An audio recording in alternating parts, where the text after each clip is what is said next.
Je suis religieuse, je suis congolaise, j'habite au Congo-Brazzaville, à Brazzaville, en Pila. J'essaie de transmettre aux enfants à qui Dieu m'a donné la responsabilité que sans amour, la vie est vide. Je voudrais qu'ils aiment tout le monde. Vous remarquerez que dans notre orphelinat, il y a des enfants malades. Je demande aux enfants de ne pas les regarder comme seulement des malades, des gens à part entière, qu'ils les aiment. Je leur dis, l'amour est premier. Donc l'amour de Dieu, l'amour des hommes, la solidarité. Donc nous, dans l'orphelinat, nous ne pouvons pas vivre sans solidarité. La vie serait un non-sens. Tout le monde ne peut pas être au même niveau. Ce n'est pas parce qu'il y a des riches que forcément c'est injuste qu'il y ait les riches.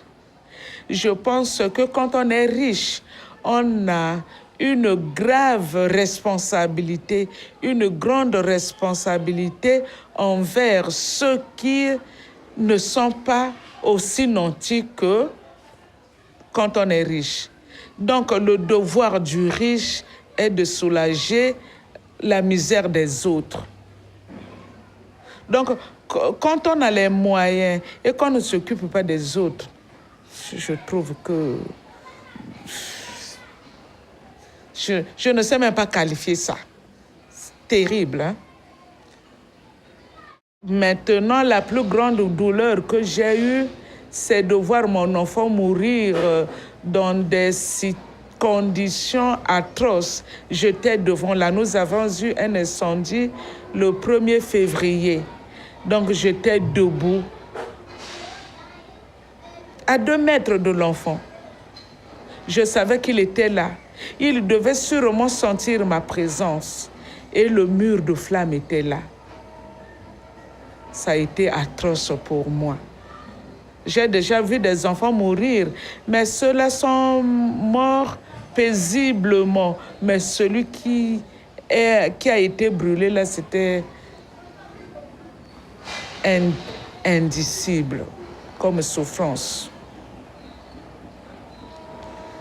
Ma plus grande douleur, pour le moment, c'est ça. J'y repense tout le temps.